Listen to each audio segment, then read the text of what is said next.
ఎలాగైనా సరే, ఏం చేసి అయినా సరే అడ్డు తొలగించుకోవాలి. అణువంత ఆధారాలు కూడా మిగల్చకుండా పని పూర్తి చేసేయాలి. అసలు ఈ భూమి మీద లేకుండా చేయాలి అంతే. ఇదే ఫిక్స్ అయ్యాడు. నిజం చెప్పాలంటే ఇంతకు మించి ఫిక్స్ అయ్యాడు. రీజన్ ఒకటే, తను ప్రేమించిన అమ్మాయితో చనువుగా సన్నిహితంగా ఉంటున్నాడనే కోపం, జలసి అంతే. ఇది ఫిబ్రవరి 17న హైదరాబాద్ శివారు అబ్దుల్లాపూర్ మెట్లో వెలుగు చూసిన ఓ దుర్మార్గంలో నిందితుడి ప్లాన్. నవీన్ అనే యువకుడిని అత్యంత కిరాతకంగా హత్య చేశాడనే ఆరోపణలు ఎదుర్కొంటున్న హరిహర కృష్ణ తీరు ఇది. గుండె పీకాడు, వేళ్లు నరికేశాడు, పెదవులను చిదిమేశాడు, ఇంకా మర్మాంగాన్ని కోసేశాడు. మృతుడు నవీన్ శరీరాన్ని నిందితుడు హరిహర కృష్ణ ఛిద్రం చేసిన తీరు చూస్తే ఒళ్ళు గగురు పొడుస్తుంది. పోస్ట్ మార్టం చేసిన వైద్య సిబ్బందికే ఒళ్ళు జలధరించింది అంటే ఇక సామాన్యుల పరిస్థితి ఏమిటో ఊహించుకోవాల్సిన అవసరం లేదు.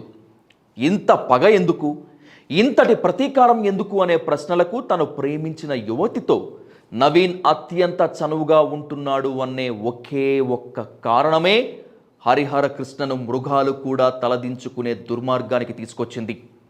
చంపాలి అనుకున్నాడు, ఎలా చంపాలనుకున్నాడు, ఎవరి సహాయం తీసుకున్నాడు అనే ప్రశ్న హైదరాబాద్ పోలీసులను కూడా ఇబ్బంది పెట్టింది. ఇన్వెస్టిగేషన్లో నిందితుడు హరిహర కృష్ణ వాంగ్మూలాన్ని విని కాకిలే నివ్వెరపోయారు. ఎందుకంటే ఇంటర్నెట్ చూసి శాడిస్ట్గా మారిపోయాడు కృష్ణ. యూట్యూబ్లో క్రైమ్ సిరీస్ చూశాడు, పోస్ట్ మార్టం వీడియోలు అదే పనిగా చూశాడు. శరీరం నుంచి భాగాలు ఎలా వేరు చేయాలో ఒక నోట్స్ తయారు చేసుకున్నాడు. అంతే. ఒక సూపర్ మార్కెట్లో పదునైన పరికరాలను కొని నవీన్ను నమ్మించి స్పాట్కు తీసుకుపోయి ఇంత దారుణంగా చంపాడు. గుండె కోసి, వేళ్లు నరికి, మర్మాంగాన్ని తెగ్గోసి ఒక్కొక్క పార్టును ఒక్కొక్క ప్రాంతంలో పడేశాడని స్పెషల్ ఇన్వెస్టిగేషన్ టీం చెబుతోంది. ఎంత ఇన్వెస్టిగేషన్ చేసినా సరే ఏవో కొన్ని ఆధారాలు మిస్ అవుతున్నాయి. వీటికి తోడు మరికొన్ని వాంగ్మూలాలు కావాలంటే సీన్ రీకన్స్ట్రక్షన్ చేయాల్సిందే అనుకున్నారు స్పెషల్ ఇన్వెస్టిగేషన్ టీం పోలీసులు. అంతే. తెల్లవారుజామున హరిహర కృష్ణను స్పాట్కు తీసుకుపోయారు. అంత తెల్లవారుజామున తీసుకుపోతుండేసరికి హరిహర కృష్ణ వెన్నులో వణుకు పుట్టింది. తనను ఎన్కౌంటర్ చేస్తారేమో అని భయపడ్డాడట. నన్ను ఏమీ చేయకండి అంటూ ప్రాధేయపడ్డాడట.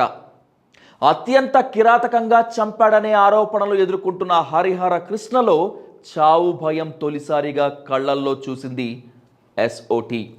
అయినా సరే తీసుకెళ్లారు. స్పాట్కు తీసుకోబోయే ముందు హైదరాబాద్ మూసారాంబాగ్లో నివాసం ఉండే వాళ్ళ అక్క ఇంటికి తీసుకెళ్లారు. అతడి అక్క, బావ వాంగ్మూలాన్ని నమోదు చేసుకున్నారు పోలీసులు. ఆ తర్వాత పెద్ద అంబర్పేటలో నవీన్, హరిహర కృష్ణ కలిసి లిక్కర్ బాటిల్ తీసుకున్న వైన్ షాప్కు తీసుకువెళ్లారు. హరి సమక్షంలోనే సీసీటీవీ ఫుటేజ్ అంతా చూపించారు. ఎవరెవరు ఉన్నారు, ఎంతమంది వచ్చారు అని మళ్ళీ ప్రశ్నల వర్షం కురిపించారు. అక్కడి నుంచి మద్యం సేవించిన ప్రదేశానికి తీసుకెళ్లారు. హత్య చేసిన ప్రదేశానికి కూడా తీసుకెళ్లిన పోలీసులు ఇద్దరి మధ్య టాపిక్ ఎలా స్టార్ట్ అయింది, ఎలా గొడవకు దారి తీసింది, ఎలా చంపాడు, శరీర భాగాలను ఎలా వేరు చేశాడు అనే విషయాన్ని 3 గంటల పాటు ఇన్వెస్టిగేట్ చేశారు. అక్కడితో ఆగిపోలేదు. బ్రాహ్మణపల్లి సమీపంలో నిర్మానుష్య ప్రాంతానికి తీసుకెళ్లారు పోలీసులు. నవీన్ శరీర భాగాలను విసిరేసిన ప్రదేశాలను మరొకసారి క్షుణ్ణంగా పరిశీలించారు. ఆ తర్వాత హరి స్నేహితుడు హసన్ ఇంటికి తీసుకుపోయారు. నవీన్ను హత్య చేసిన తర్వాత హరిహర కృష్ణ హసన్ ఇంటికి వచ్చి రక్తపు మరకలు క్లీన్ చేసుకున్నాడు, దుస్తులు మార్చుకున్నాడు. ఇక్కడే పోలీసుల అనుమానం రెట్టింపు అవుతోంది. నవీన్ హత్యలో హసన్ ఇన్వాల్వ్మెంట్ కూడా ఉందేమో, అందుకే నిందితుడు నేరుగా ఇక్కడకు వచ్చాడేమో అనే డౌట్స్ డబుల్ అవుతున్నాయి.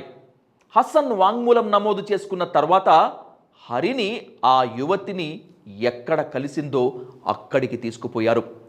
హస్తినాపురం సమీపంలోని ట్రాఫిక్ సిగ్నల్స్ ప్రాంతాన్ని, సీసీటీవీ ఫుటేజ్ను మళ్ళీ ఒకసారి పరిశీలించారు.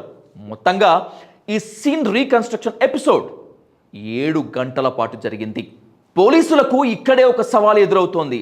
అదే నవీన్ మొబైల్. హత్య జరిగిన తర్వాత నుంచి మృతుడు నవీన్ మొబైల్ కనిపించడం లేదు. నిందితుడు హరి దాన్ని మాయం చేశాడా?